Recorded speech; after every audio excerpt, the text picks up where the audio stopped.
Fala Dev, beleza? Você sabe quanto deve cobrar por um aplicativo? Se você já ficou na dúvida, ou se você já até mesmo cobrou errado, esse vídeo é para você.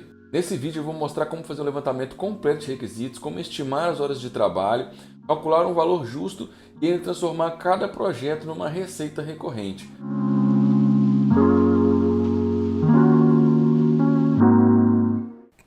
Então vamos lá para o vídeo, pessoal. Quanto cobrar pelo desenvolvimento de aplicativo? É a pergunta de milhões. Então eu vou colocar aqui uma descrição completa, do processo que eu utilizo, desde quando eu envio uma proposta para o cliente até a parte final aí do aplicativo que a gente já dá manutenção, que tem uma receita recorrente. Então eu vou falar todo o passo a passo que a gente precisa seguir para primeiro passar essa proposta. Eu coloquei aqui da proposta a manutenção, mas ainda existem alguns passos, inclusive passos pagos antes da proposta principal. E eu vou explicar isso nesse vídeo e vai ficar bem interessante. É um vídeo que vale a pena você assistir se você está na dúvida aí quando cobrar, ou como cobrar. Lembrando, pessoal, que nesse vídeo aqui eu não vou falar sobre o preço em reais. Por que eu não vou falar sobre o preço em reais? Porque cada um aí sabe o valor que ele quer receber pela sua hora. Então aqui não é sobre você falar assim, olha, um aplicativo é em média 20 mil, 100 mil, 300 mil reais, 1 milhão. Não é isso. É para você entender como cobrar. Por exemplo, olha, eu, por exemplo, estou satisfeito ganhando, sei lá, 100 reais a hora. Então a partir disso aí, como que eu precifico o meu aplicativo, tá bom? Lembrando que esse documento aqui, eu vou deixar um link na descrição do meu GitHub e eu coloco esse documento lá, um documento com essa formatação em Markdown, então é tranquilo, eu deixo lá no GitHub para você consultar a hora que você precisar aí precificar seu aplicativo, além, obviamente, de ver o vídeo, porque o vídeo a gente vai comentar mais, O documento ele vai estar aqui os tópicos, e nós vamos aí fazer mais comentários durante o vídeo. Então, gente, muita gente me pergunta, quanto que você cobra por um aplicativo? Eu vejo gente no Facebook, principalmente, quando alguém pede para um aplicativo lá, eu vejo gente passando orçamentos assim, valores absurdamente fora de mercado, porque a pessoa talvez não tenha um conhecimento da dificuldade que é o desenvolvimento, a publicação, a manutenção, e aí as perguntas que a gente precisa responder quando vai desenvolver o aplicativo. Então nesse guia você vai entender como levantar o requisito, que é assim, a parte que é mais crítica da precificação, esse levantamento de requisito, e eu vou explicar por quê. Como estimar as horas de trabalho com mais precisão, como calcular o custo total do projeto, como incluir os valores de publicação, como precificar a manutenção, isso também é super importante, muita gente esquece desse detalhe, e como transformar o projeto numa receita recorrente. Vocês não têm noção de quantos clientes que eu tenho hoje que já são pessoas que tiveram frustrações com outros desenvolvedores. E não é porque o cara escolheu o orçamento mais barato, nem nada disso. É porque o desenvolvedor simplesmente passou um orçamento e quando começa o projeto entrar em andamento, ele vê que não pensou em tudo e começa a virar uma bola de neve até ele não entregar o aplicativo. E sistema também, a gente faz sistema também e a gente tem esse mesmo problema. Então, o que é o levantamento de requisito, pessoal? Eu não vou entrar aqui em detalhes técnicos sobre requisitos funcionais, não funcionais, nada disso, para ficar o mais didático possível e para pessoas que são freelancer, que estão começando e que de repente não tem uma formação muito técnica, muito teórica, ainda assim consigam precificar o aplicativo. De repente a pessoa fez um curso especificamente de desenvolvimento de aplicativo. Eu, por exemplo, a parte de React Native, eu estudei aí alguns vídeos gringos, mas eu fiz um curso mesmo na Rocket City. E o curso, eu posso falar assim por experiência própria, que você aprende alguma coisa, mas essa parte de precificação, de publicação, de manutenção, isso passa longe, porque não é o foco do curso. Então é importante, pessoa que talvez não tenha uma formação superior, onde que talvez passa algumas matérias que falam sobre isso, esse vídeo aqui eu vou ser menos técnico possível para abranger esse público também. E o que é o levantamento de requisito, pessoal? É a etapa onde você vai estudar junto com o cliente tudo que vai ter no aplicativo. Tudo que precisa, não só as telas que vão existir, porque às vezes a pessoa pensa só que é as telas do aplicativo. Mas se já tem um sistema por trás, se já tem um back-end, se já tem uma API, se vai ter integração com getter de pagamento, qual getter de pagamento que o cliente já usa, se ele já usa algum, se o cliente tem alguma taxa que ele precisa para ele ser sustentável. Por exemplo, olha, de repente o cliente, eu sei fazer a integração com o PagSeguro, mas o cliente ele já é cliente da Cielo e a taxa da Cielo para ele é mais interessante. Né? Eu ainda vou falar um vídeo especificamente sobre getters de pagamento para vocês também não caírem em algumas ciladas assim, gravíssimas que a gente tem com integrações com getters de pagamento. Mas o levantamento de requisito é isso. É esse processo que você começa a fazer antes da proposta. Por que é antes da proposta? Porque quando você dá a proposta, você já tem que saber tudo que você vai enfrentar, senão você vai dar uma proposta muito fora da realidade, né? Tanto para mais quanto para menos, uma proposta muito genérica. E isso é um risco muito grande, principalmente para quem, né, é um desenvolvedor freelancer aí que vai estar encarando isso aí, ou mesmo para uma empresa, né? Normalmente a empresa não comete esses erros, mas né, também não pode ser muito genérico, não. Então aqui, muita gente pergunta quantas telas vai ter o aplicativo. Nossa, isso é o menos importante, né? Então vamos lá, alguns exemplos de requisitos funcionais. O aplicativo, o que ele vai fazer? Qual que é a principal funcionalidade? É um aplicativo de mensagem? É um aplicativo de rede social? É um aplicativo de e-commerce? É um aplicativo que é uma cópia de um sistema? Qual o tipo de interação que ele vai ter? Ele vai ter acesso a hardware? Ele vai precisar de NFC? Vai precisar de Bluetooth? Vai precisar de acesso à câmera? Né? Muitas vezes, de repente, você já, nesse ponto, você já talvez tire o time de campo. De repente você está começando agora e o cliente fala que seu aplicativo dele vai precisar de NFC e você não sabe como é que fazer essa integração. De repente você já fala, poxa, deixa eu estudar um pouco melhor para eu não decepcionar um cliente, né?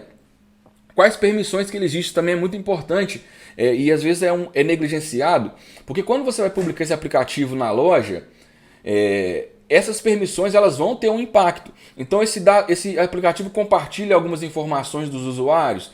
Esse aplicativo ele compartilha localização, ele deixa que os usuários compartilhem informação entre si.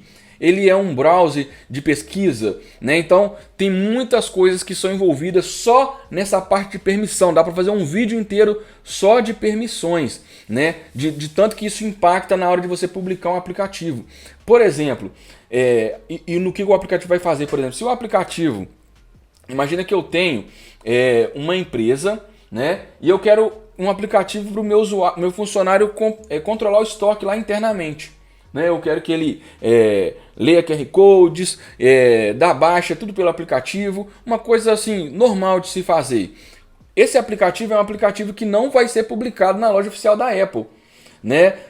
Hoje existe o Apple Business, né? Hoje não, já há um tempo. Então quando você pega um aplicativo que é para rodar internamente dentro de uma empresa, esse aplicativo, por exemplo, ele tem que ser cadastrado no Apple Business. Então você tem que colocar lá ele grátis, ele vai gerar um Redemption Codes, então você vai ter que, os usuários vão ter que instalar, os usuários da Apple, né? Via link, não conseguir achar o aplicativo na loja. Então são muitas coisas que se você não sabe isso antes, você vai fazer uma proposta e o cliente vai ficar depois irritado com você por causa de falhas, né? Por causa de erros, por causa de falhas de comunicação mesmo.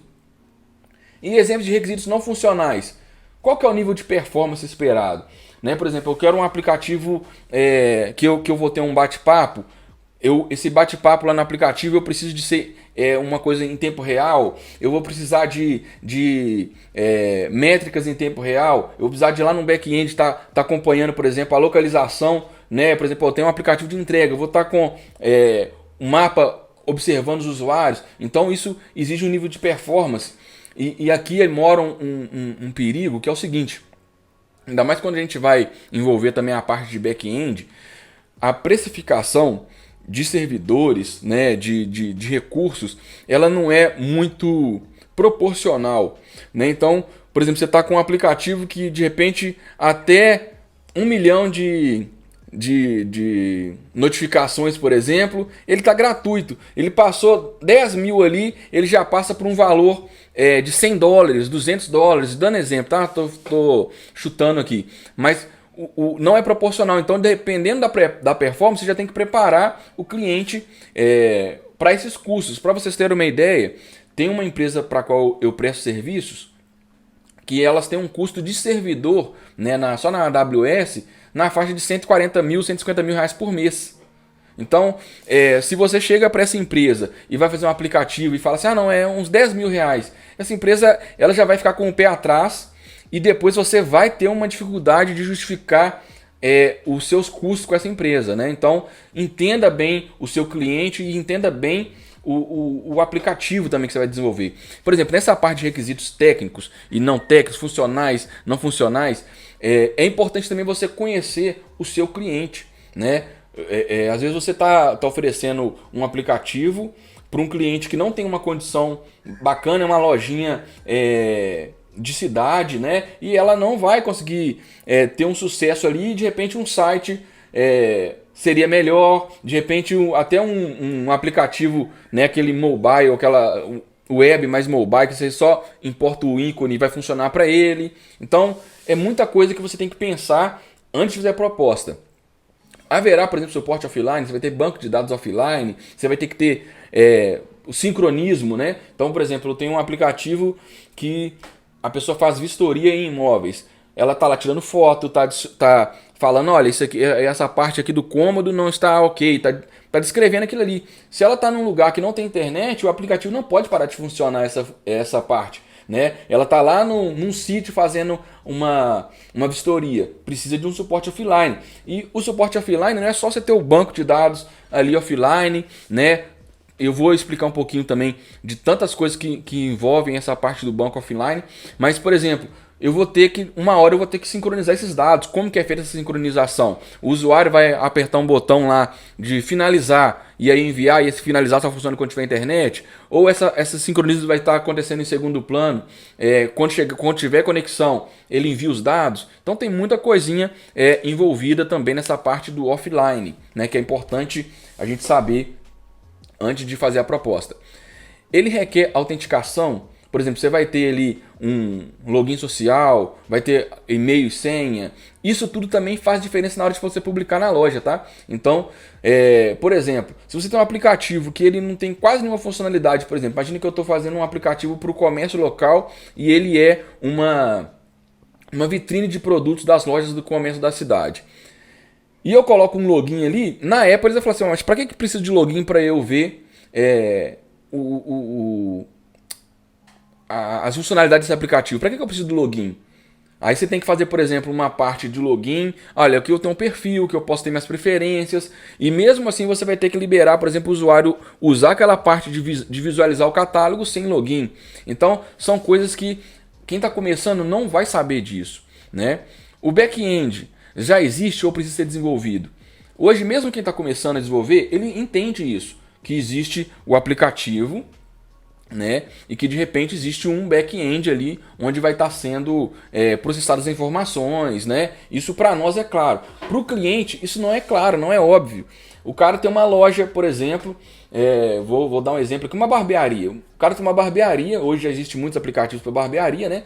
Mas você fala com ele que você vai desenvolver um aplicativo para o cliente dele pagar ele, para ele ter agenda, para ter tudo. Ele não sabe que tem um servidor, que tem um back-end, que tem uma API. Isso ele não sabe isso, você tem que saber disso.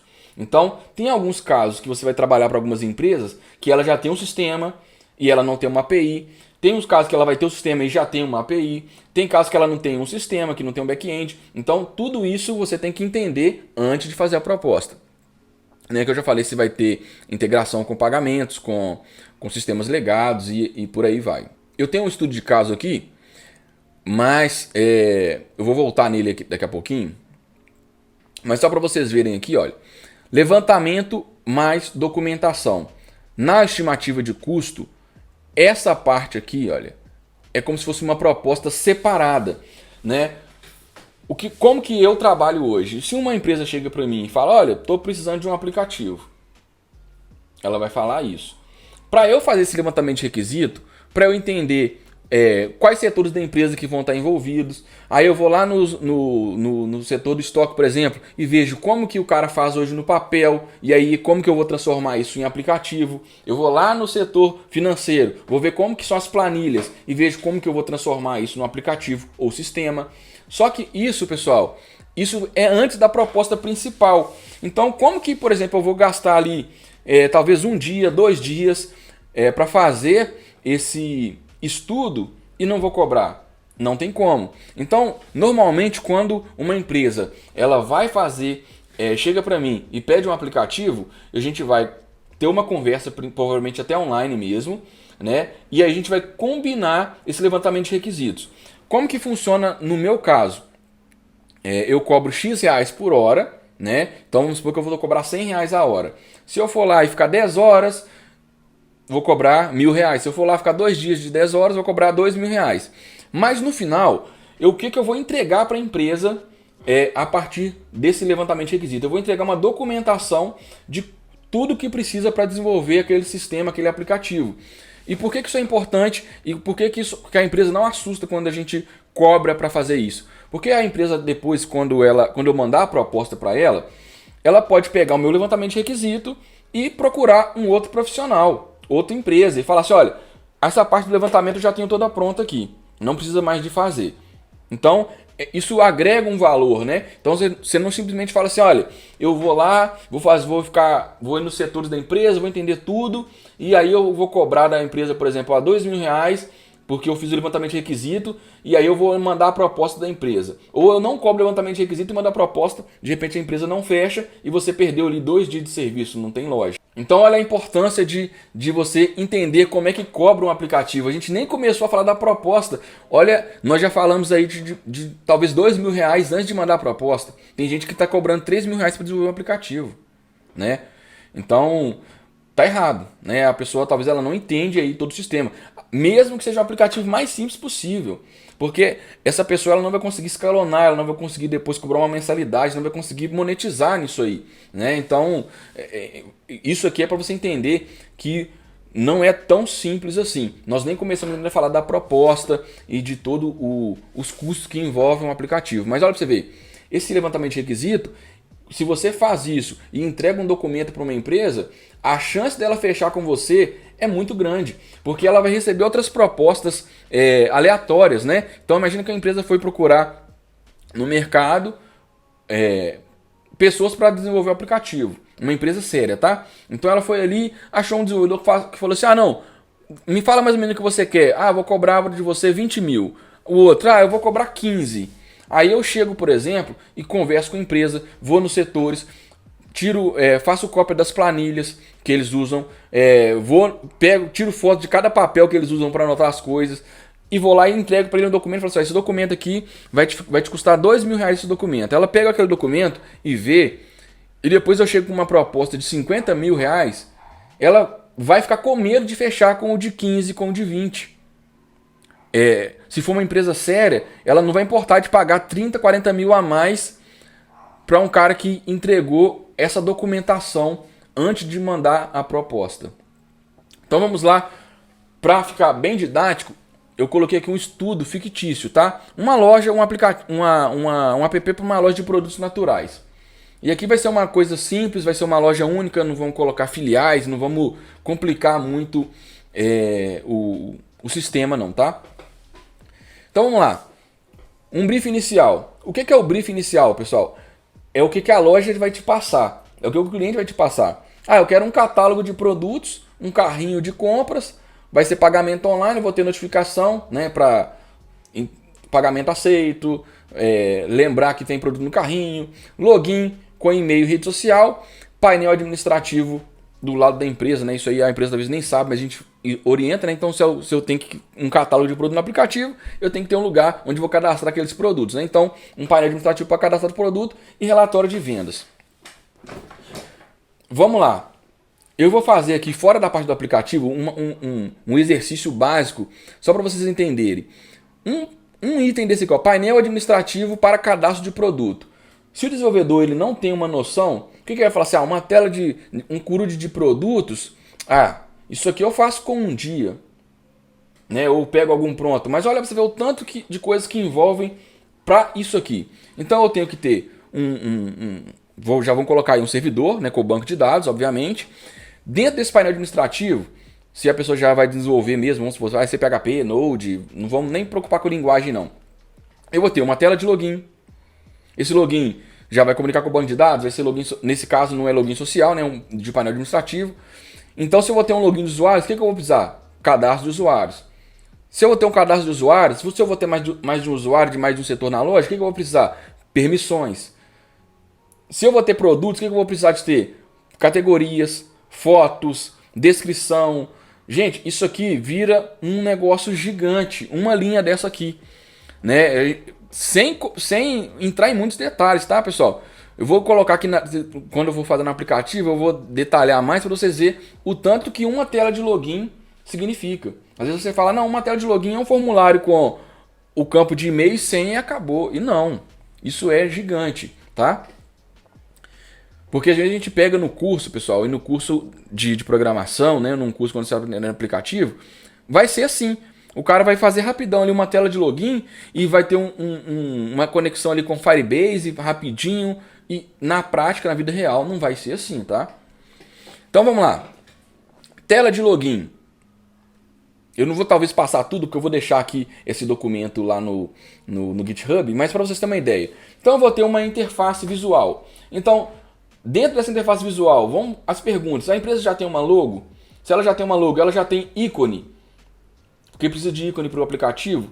Se essa tem essa arte toda, qual que é as cores, qual que é a estilização que eu vou escolher, qual que é a fonte que eu vou usar. Essa empresa ela já tem uma identidade visual com uma fonte definida, eu preciso usar isso no aplicativo antes de começar a desenvolver a tela de login. Então vamos lá. Na tela de login eu tenho validação de campos. Então se tiver só usuário e senha, o e-mail está correto, está formatado correto, a senha ela tem algum padrão exigido, a senha está correta, óbvio que a senha correta a gente vai tratar no servidor. Mas dentro da tela de login ainda, eu vou ter um sistema de autenticação com login social, vai ser só e-mail sim ou vai ter Google, vai ter o Facebook, eu vou ter que logar com biometria. O cliente quer que o usuário logue com biometria, com Face ID ou com impressão digital. Eu vou ter login da própria Apple. A Apple tem o seu login específico que esconde o e-mail em alguns casos. Vou ter tela de esqueci minha senha. Esse esqueci minha senha, eu vou ter que mandar e-mail para o cliente ou eu vou mandar um OTP via SMS. Como que eu configuro esse tipo de serviço? Como que eu configuro o servidor de e-mail para mandar um e-mail para o cliente? Como que eu configuro lá na AWS, por exemplo, para mandar um SMS? Quanto que isso custa? Olha para você ver, nós estamos falando da tela de login, nós nem começamos a entrar no aplicativo. Então, olha, tanto de coisa que se você não pensar, você vai falar assim, ah não, eu acho que dá para fazer por 5 mil. Né? Vai ter validação de e-mail. Então a pessoa fez um cadastro ali. A gente está falando de tela de login, nem falou de tela de cadastro. Na tela de cadastro, quais dados que eu vou ter? Eu vou ter preocupação com LGPD? Eu vou estar pedindo, por exemplo, CPF da pessoa antes do momento da compra, na hora do cadastro. Isso tudo, gente, são coisas que se você não pensar, você vai tomar pau na hora de fazer a publicação. Né? Quanto mais simples for para o usuário logar, mais simples vai ser para o cara que vai testar o seu aplicativo lá na Apple ou na Google usar seu aplicativo.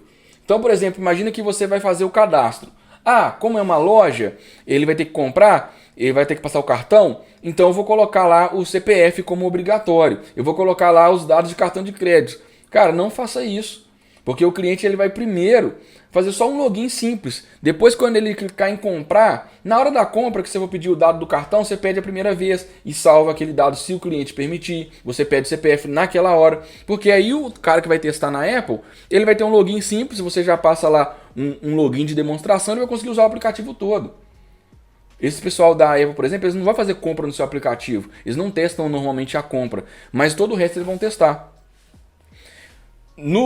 Ainda dentro da parte do login, já existe o back-end? Qual que é a linguagem que está o back-end? Como que ele devolve as informações? Ele devolve via JSON? Que às vezes a gente está esperando que vai ser, mas de repente ele vai devolver XML, né, dependendo de alguns back-ends. Então, qual que é esse fluxo de autenticação? Eu vou primeiro no back-end, o back-end conecta nas APIs, ou ele nem tem uma API ainda. Então, são perguntas que a gente tem só na tela de login. Eu vou gerar token, vai ter sessão, essa sessão vai expirar dentro de quanto tempo? Como que é a recuperação? Né? Isso na tela de login, tá? Catálogo de produtos. Como que vai ser os filtros? Olha para você ver, gente, como é que faz diferença de um aplicativo para outro. Se eu estiver trabalhando, por exemplo, com roupas, nessa tela, por exemplo, de filtro de produto, entra tantas coisas, por exemplo, como tamanho, cor, tecido, tipo de tecido, né, estampa, sem estampa. São filtros que você vai ter que ir cadastrando e vai ter que ir trabalhando. E preço, né? Então, vários tipos de filtro com formatações diferentes, né? Filtros que são relacionados com tamanhos, com quantidade, né? Agora, por exemplo, nesse caso, nosso é uma loja de produtos naturais. Como que nós vamos colocar esses filtros? Esses filtros são relacionados a quê? A preço, a disponibilidade, qual que vai ser a ordenação daqueles produtos inicialmente. Vai ser normalmente a gente não vai colocar, por exemplo, produtos lá com ordem alfabética. Eu vou ter lá produtos em destaques, eu vou fazer uma automação para os produtos que são mais vendidos, já ir automaticamente indo para o topo da minha listagem. Olha para você ver, é muita coisa. Qual que é o detalhe do produto? Foto, como que eu vou trabalhar com essas fotos? Vão ter foto e vai ter vídeo? Vai ter só foto? Se for ter foto, essas fotos vão estar no back-end, essas fotos vão estar num servidor externo, os vídeos vão ser links ou vai ter vídeo no meu servidor? Como que eu vou pôr esse vídeo no aplicativo se for ter vídeo de demonstração? Enfim, interação, isso aqui é coisa mais comum. O carrinho, né, de produtos, eu vou adicionar, vou remover. Se eu colocar mais quantidade, se um produto já estiver no carrinho e eu adicionar outro, como é que eu vou trabalhar a questão do frete? Gente, frete, a logística, vocês não têm noção de quão é difícil você desenvolver junto com o seu cliente essa questão do frete. É simples, mas é complexo. Tipo assim, a questão da embalagem, dependendo do tamanho do produto, eu consigo colocar 2 numa embalagem, dependendo eu não consigo. Dependendo do produto, a pessoa não vai ter um frete fixo. Você colocou lá 10 produtos no carrinho, a pessoa que está de moto não consegue entregar, vai ter que ir de carro, vai ter que dar viagem de moto. É óbvio que isso aí não vai ficar transparente para o usuário final, mas são coisas que você tem que saber implementar. Parte de pagamento, eu vou dar só uma pincelada para vocês terem uma noção da complicação que é isso. Eu tive um cliente, na verdade ele ainda é cliente nosso, mas teve um caso desse um cliente nosso, a gente fez uma integração com uma bandeira que eu não vou falar, né, para não dar nenhum problema. A gente fez uma integração com o Gateway e funcionou belezinha, funcionou perfeito. Só que é um aplicativo que ele tinha muitos usuários, é um aplicativo de rotativo, né? Esses rotativos de estacionamento rotativo de cidades, né? Então tem muito usuário. E quando um aplicativo tem muito usuário, ele também sofre muito ataque, principalmente quando tem pagamento. Então o que acontece? Tinha usuários tentando, né? Ele tinha uma interface web também além do aplicativo. Usuários lá usando aquela interface de pagar o rotativo, de comprar o rotativo para validar cartões, né? A gente que usa para fazer fraude, hackers, eles fazem muito isso. Então ele pega a sua interface lá, o seu site lá, se você não sabe isso, fique sabendo agora, e ele vai testando vários cartões. De repente, por exemplo, o rotativo é R$4, ele vai testando. Quando ele aprova uma compra ali de repente, opa, ele já sabe que aquele dado, aquele cartão tá válido, ele vai vender aquela informação para fazer uma compra mais perigosa. E de repente foi uma compra de R$1, R$2, que o dono do cartão ele nem percebeu aquilo ali na fatura dele, né? Então existe esse problema. Então o que aconteceu no meu caso? Como estava tendo várias tentativas de compra, de validações e tentativa de compra, pessoal, com muito erro, tipo assim, código inválido, código inválido.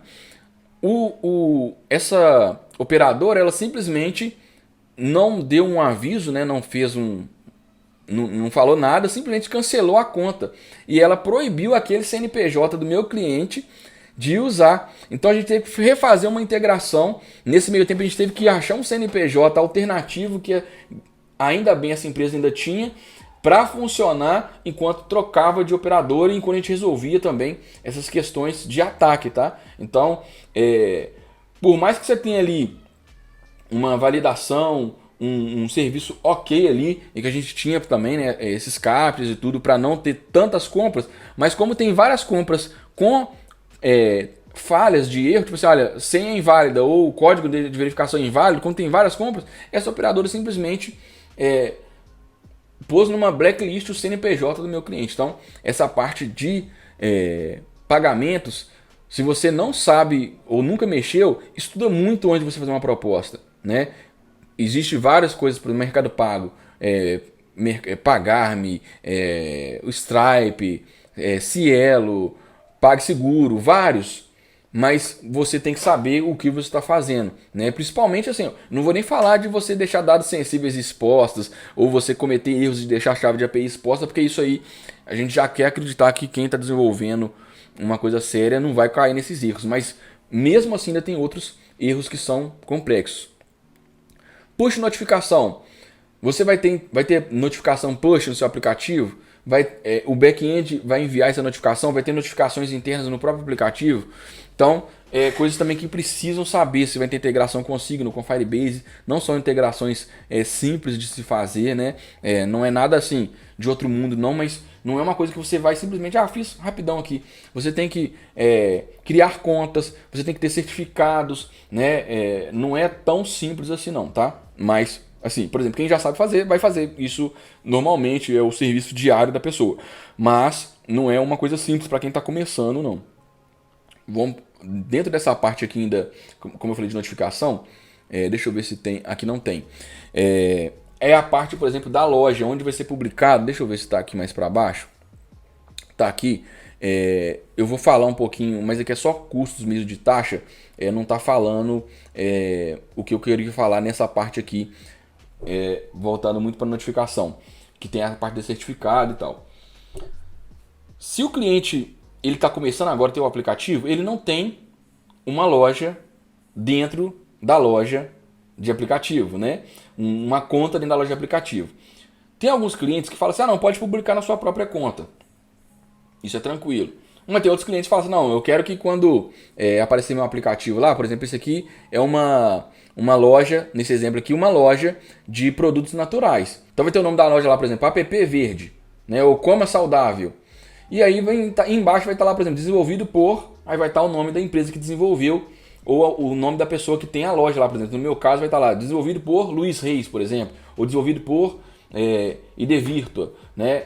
Então, tem lojas que, por exemplo, para esse caso aqui, a loja pode achar que é tudo tranquilo, não é normal, para mim tudo bem. E mesmo assim, obviamente, eu vou cobrar dessa loja para ela estar na minha loja, para ela estar na minha conta lá na Apple, né? Eu vou cobrar uma anuidade dela para ela estar ali, o aplicativo hospedado ali, digamos assim, né, na minha conta. Mas se a loja quiser, por exemplo, imagina que é uma empresa um pouco maior, ela quer lá, ela não quer, por exemplo, que a concorrência crie um aplicativo igual. Então, normalmente, ela não quer que a pessoa saiba quem desenvolveu para que a concorrência não procure, né, a empresa para estar desenvolvendo um aplicativo parecido. Inclusive, isso também, eu vou até colocar, vou voltar aqui, enquanto eu estava falando aqui, né, me veio essa outra informação que é importante, que a gente não, às vezes, esquece de falar sobre isso na hora da proposta. Vai ter exclusividade e contratos de não concorrência, propriedade intelectual. Como é que isso funciona, pessoal? De repente o cliente ele quer que você, isso é em raros casos, né, já aconteceu comigo, do cliente querer criar uma propriedade intelectual do código. Isso é muito raro e pouco eficiente, para falar a verdade, mas às vezes o cliente quer, então você tem que saber como é que faz isso também. Você faz um zip praticamente do código depois que está pronto, né? E aí tem um processo ali para você registrar aquele código, tá? Mas o que acontece às vezes com contratos de exclusividade e de não concorrência? Primeiro, de exclusividade. Exclusividade é quando a empresa fala assim, olha, eu não quero que você desenvolva esse aplicativo ou um aplicativo igual esse para mais ninguém. Isso, gente, agrega valor para você, tá? Então, por exemplo, a empresa ela me contratou para fazer, nesse caso aqui não, porque é um produto, uma loja, tá? Mas a empresa me contratou para fazer um software, por exemplo, para ela. E ela não quer que eu desenvolva aquilo para mais ninguém, aquilo vai mudar o meu preço. Imagina, por exemplo, que é um software de 100 mil reais.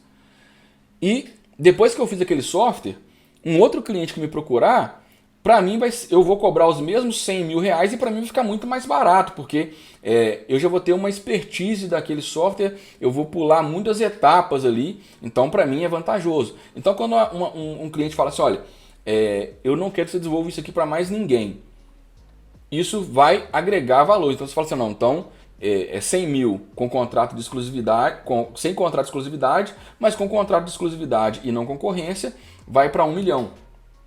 Entendeu? 500 mil, dando exemplo, tá? Então, a não concorrência é a mesma coisa.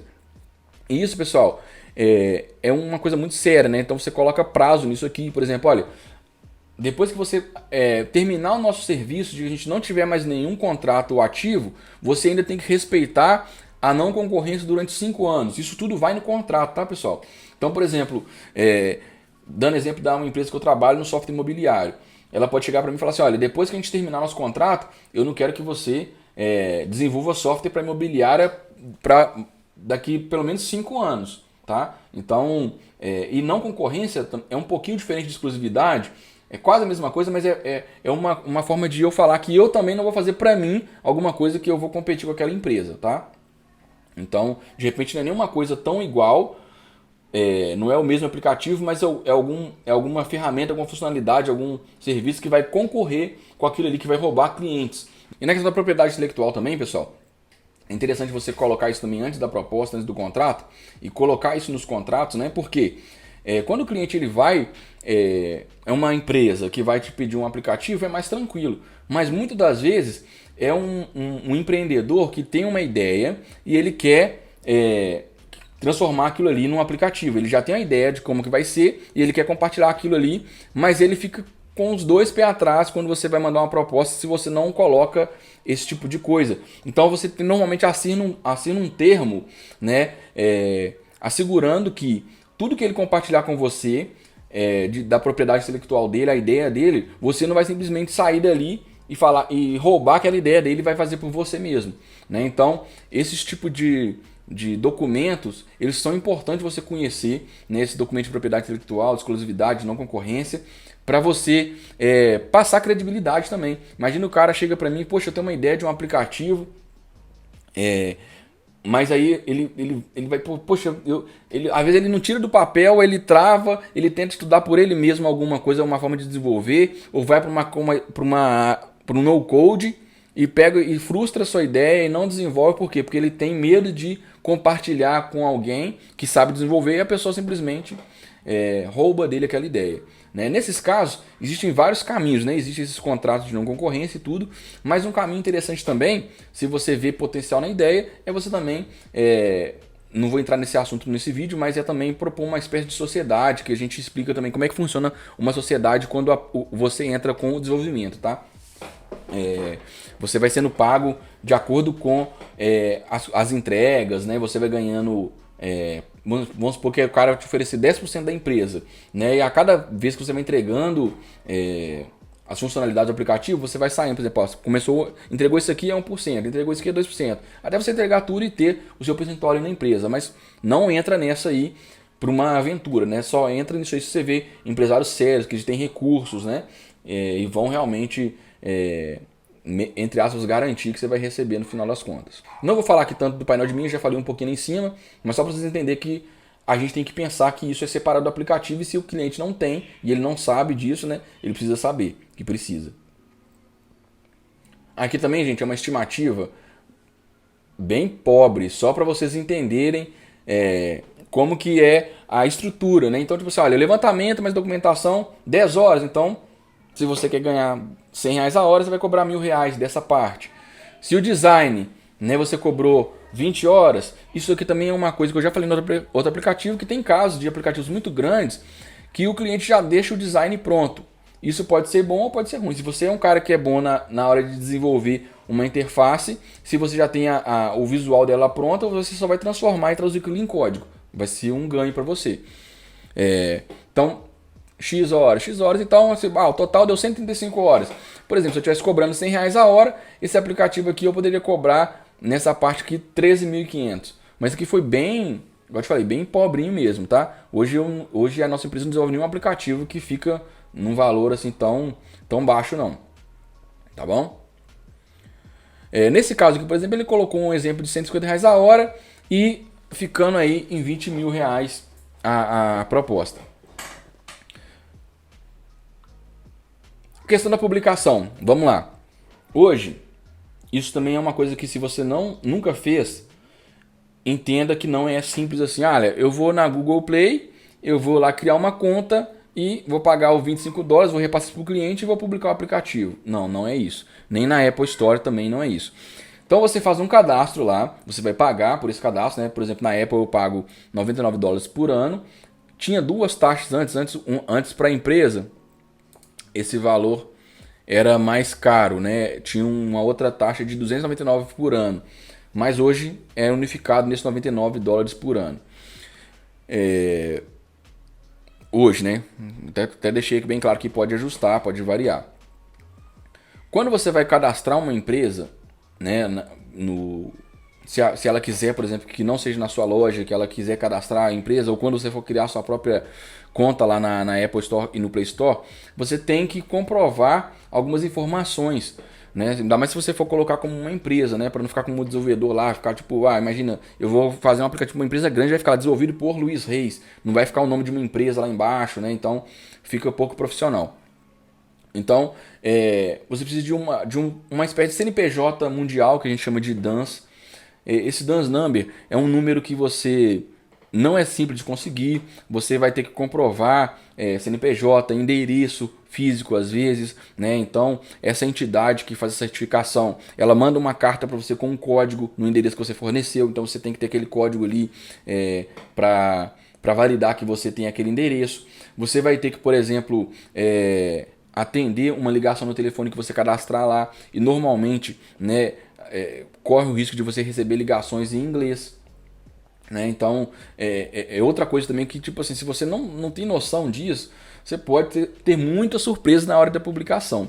Eu já tive, por exemplo, um aplicativo desses que foram para o business, né? Eu queria publicar ele na loja porque é muito mais simples, né? O usuário ia baixar lá, mas era um aplicativo para funcionar dentro de uma empresa. Então a Apple ela barrou. E para eu fazer o Apple Business e justificar, a Apple só conseguiu resolver por ligação. Então eles ligam e falam em inglês. Se você não consegue, às vezes tem até algumas opções que eles te dão algum recurso com algum atendente em português, mas não é sempre. Então você precisa ter uma noção disso, que não é uma coisa simples, é uma coisa burocrática, né? Se você tem um aplicativo lá, por exemplo, que você publicou, imagina que você fez tudo. O aplicativo você pensou em tudo, o cliente já te pagou boa parte, né, já está praticamente tudo pago, já testou, já mandou para os usuários de testes, já está tudo perfeito. A única coisa que falta é publicar. E a Apple vai lá e rejeita o seu aplicativo.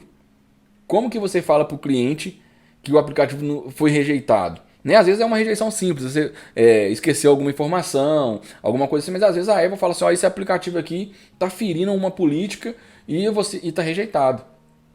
E aí você vai falar, nossa, eu vou ter que remover, por exemplo, o login do aplicativo para a Apple aprovar. E o cliente fala assim, não, mas não foi isso que foi o combinado. Então entenda que essa parte de publicação ela é burocrática e ela é melindrosa, né? Então você tem que ter uma noção boa disso aqui, para você não ter o seu aplicativo rejeitado, né? Ou demorado, né? Eu tenho empresas, por exemplo, que eu sozinho cuido de 30 aplicativos dessa empresa. Então imagina a responsabilidade dessa empresa vendendo aplicativos white label para um cliente, eu desenvolvo, o cliente lá paga para essa empresa e o aplicativo não vai para o ar por causa de um vacilo meu, por causa de um erro aí que na minha expertise mesmo de saber, olha, isso aqui não vai ser aprovado nunca, ou isso aqui nunca vai ir para uma loja. Né? Então é bom você ter toda essa noção para não chegar no final e falar assim, não, vamos usar só Android, ou vamos mandar o link do aplicativo para o cliente no final das contas. Então essa parte da publicação também, tire um tempo aí, né? Se você estudou, fez um curso de 40 horas de desenvolvimento de aplicativo, faz mais 40 horas só de publicação para você não ter umas surpresas negativas aí. Manutenção. Gente, tem gente que acha que a manutenção é um extra. Tipo assim, não, eu desenvolvi o aplicativo, eu cobrei R$20.000 e aí eu vou ter mais um extra aqui todo mês aqui. Não, gente, faz parte do ciclo de vida.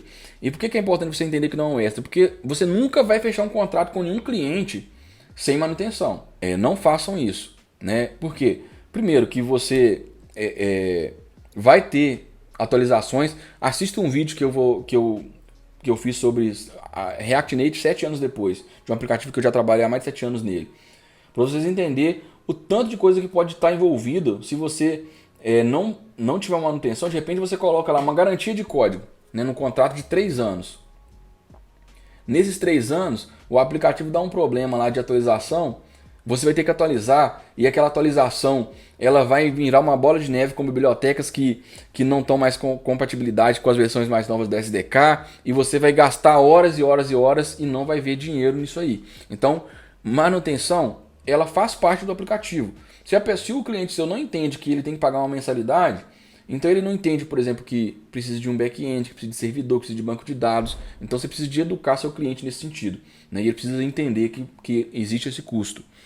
Então, essa manutenção ela inclui correção de bugs, que pode ter, né? Eu, por exemplo, aqui no meu setup, eu tenho pelo menos 3 telefones aqui, 2 Androids, um iPhone, além dos simuladores, além de um tablet. E eu sempre aconselho, né, quando que alguém pergunta comigo essa questão de aparelhos para testar, cara, tem um aparelho bom Samsung e um aparelho bom Apple, por exemplo. Olha, eu tô com um S23 Ultra, aqui eu tenho um S20, eu tenho um iPhone 15 Pro e eu tenho um Moto X mais antigo. E por que eu aconselho você ter um tablet ruim, né, aquele tablet de entrada, e um celular também mais antigo, mais ruim? Porque quando você está desenvolvendo, se você desenvolve no simulador, eu estou aqui numa máquina top, num simulador com um processador M1 rodando ele aqui. Cara, é muito difícil de eu perceber uma lentidão, de eu perceber que eu coloquei talvez um loop ali no aplicativo que está drenando ali a performance dele. Por quê? Porque tá normal, tá rápido, tá normal de usar. Mas quando o cliente colocar isso na loja e o usuário for usar com o celular daqueles antigão, vai falar, pô, esse aplicativo não funciona, o aplicativo está quebrando. Então, na hora de testar, você vai ter os emuladores ali, que normalmente vai estar com as versões mais atualizadas, mas tenha também celulares um pouco mais antigos aí, 2, 3, 4, 5 anos talvez para trás, para você não ter problema. Então, correção de bugs, ajuste por mudança no Android e na iOS. Isso aqui parece que é só simples, né? Tipo assim, o Android agora lançou a versão 35, o iOS lançou a versão 18, aí eu vou lá no aplicativo e vou atualizar. Gente, isso aqui é uma bola de neve. Assista esse vídeo que eu falei sobre atualizações aí em aplicativos, principalmente React Native, né? Eu tô falando mais geral, mas esse canal aqui é mais voltado para React Native, porque é o meu principal serviço, onde eu tenho mais conhecimento. Suporte ao cliente. Parece que é bobo isso aqui, mas às vezes o cliente ele vai ter dificuldades mínimas e você não é o cliente, o usuário final, tá? O seu cliente é a empresa. Você tem que dar um suporte. Às vezes ele fala assim, poxa, eu esqueci como que faz mesmo aqui para eu cadastrar um produto. Cara, isso você está recebendo por isso aí em manutenção. E é óbvio, pessoal, nesse manutenção aqui é uma mensalidade e você vai ter um contrato recorrente com escopo definido. Eu até coloquei aqui bem escopo definido, por quê? Às vezes o cliente está te pagando ali R$1.000 por mês e ele acha, não, então eu vou desenvolver o aplicativo aqui e nessa mensalidade eu vou pedindo mais coisas, mais funcionalidades. Não, essa mensalidade não é voltada para isso, né? Atualização de segurança, correção de bugs, é para isso. Eu quero colocar uma nova funcionalidade, eu quero agora que o meu cliente ele compartilhe ali ou que ele faça avaliação. Você vai fazer uma proposta para incluir essa funcionalidade e de repente vai ter algum ajuste na mensalidade, né? Mas é uma coisa separada. A mensalidade ela não está voltando para esse tipo de novas implementações. Então, contrato recorrente com escopo definido, para o cliente não achar que está tudo liberado. E dentro desse escopo definido, também inclui as suas horas, né? Então, por exemplo, olha, se você cobrou aqui R$150 a hora, R$400 no mês é para você fazer uma coisa de 3, 4 horas no máximo. Se o cliente está te pedindo todo dia um suporte aqui, esse contrato aqui também não vai servir para você, né? Se você, por exemplo, olha, eu tenho contratos, por exemplo, de horas, então eu tenho que atender o cliente 40 horas por mês. Aí você vai colocar o valor da sua hora aqui de R$ 150 e multiplicar por 40. O aplicativo custou 20 e você vai cobrar R$ 6.000 por mês? Poxa, eu vou estar te cobrando por 40 horas. Aí sim, dentro desse escopo com horas definidas, você pode sim deixar o cliente ter essa liberdade de usar essas horas para algumas novas funcionalidades. Por exemplo, olha, eu vou fazer um contrato com você mensal de 40 horas, vou te pagar R$ 5.000 e dentro dessas 40 horas eu vou ter um suportezinho ali, uma correção, um ajuste, mas eu vou implementando algumas funcionalidades. Isso é perfeitamente normal, porque você tem um escopo de horas definido. Então, se você falar assim, olha, para eu fazer essa implementação, por exemplo, de avaliação do cliente, essas integrações com redes sociais, eu vou gastar 80 horas. Então o cliente já tem uma expectativa que vai demorar mais ou menos 2 meses ali naquele contrato, ou senão ele pode pagar um adicional naquele mês ali para você desenvolver e para trabalhar as 80 horas, dando exemplo, tá? E por que é importante isso aqui, pessoal?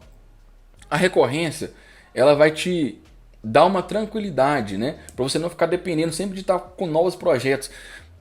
Às vezes você tem muitos projetos, você fica sufocado e aí quando começa a pipocar versão de SDK nova, você vai ter que ir em vários clientes tentando fazer atualizações. Então é muito mais inteligente você ter um suporte contínuo, ter menos clientes, mas todos os clientes têm uma mensalidade com você. Imagina nesse caso aqui de uma mensalidade simples de 2, 3 horas mensais, mas você tem 10 clientes, você vai ter R$ 10.000 garantido todo mês, né? De 10 clientes apenas. 10 aplicativos que você desenvolveu, você está tendo uma mensalidade de R$ 10.000. Então é interessante você trabalhar a recorrência, tá? Outra coisa que você não coloca nessa parte aqui, você vai adicionar esse valor na mensalidade, tá? Mas que não é voltado para suas horas, é os custos com infraestrutura. O cliente normalmente ele não vai contratar, se você for desenvolver tudo, ele não vai contratar o servidor, você mesmo que contrata, às vezes até a renovação de domínio fica por sua conta. Então já coloca, por exemplo, olha, domínio é mais R$ 50 por ano, hospedagem, se for um banco de dados simples para essa empresa, por exemplo, de uma loja única lá, vamos colocar que vai ser mais uns R$ 100. Mais uma estrutura de backup, mais uns R$ 200 por mês. Então vamos cobrar aí, além dos R$ 1.000, mais uns R$ 400 para manter a estrutura. Então, pessoal, esse vídeo aqui não é para te assustar, não é para te desencorajar de buscar seus clientes, desencorajar de você ir lá e meter a cara e fazer, mas é para você não se frustrar, né? Eu participo de aceleração de startups, participei de alguns programas, e a gente vê que a maioria de startups que começa, ela morre em menos de 2 anos por causa de uma falta de planejamento. E às vezes isso tem a culpa do desenvolvedor, porque o desenvolvedor ele passa um preço e a empresa ela confia naquela precificação e se afunda depois, né? Então isso aqui é para você ter uma melhor reputação, para você ter clientes melhores, né? Isso aqui, pessoal, só de você ter uma estrutura dessa de levantamento de requisitos, uma documentação de levantamento de requisitos, você já elimina alguns clientes ruins. O que eu chamo de cliente ruim? Aquele cliente que de repente não tem uma condição de pagar um valor justo da sua hora, mas que vai te dar um trabalhão, né? É muito melhor você de repente ter uma empresa um pouco melhor, mais estruturada ali com você, te contratando, do que você ter um cliente mais simples te contratando e te dando mais dor de cabeça, não vai te pagar uma mensalidade, vai te cobrar muito. Luiz, mas eu estou começando agora, estou novato, como que eu vou conseguir clientes melhores? Tem um vídeo que eu falo aqui no canal, você está jogando dinheiro fora, que é onde eu ensino 2 estratégias para você conseguir clientes empresários, né? Empresas ali na sua região. Então assista esse vídeo também, que é bem interessante, que você já pula uma etapa aí, né, já nessa parte. Óbvio, pessoal, eu não quero que você que está começando agora e que está com pouca experiência tente dar um passo maior que a perna, né? Eu estou te dando uma ideia aqui de levantamento de requisito, de proposta, de precificação de aplicativos. Você estudando isso aqui, você já vai ter uma base boa, mas também a parte técnica é bom você ter uma vivência aí. Então não adianta você, por exemplo, ter uma noção de precificação muito boa, mas quando o cliente te pedir para desenvolver uma funcionalidade, você na parte técnica ainda tá cru. Então equilibra isso aí, tá? Estuda bastante a parte técnica do desenvolvimento, mas também estuda essa parte de precificação. Então é isso aí, pessoal. Espero que tenham gostado de mais desse vídeo. deixa o like, deixa o comentário, se inscreva no canal e até a próxima.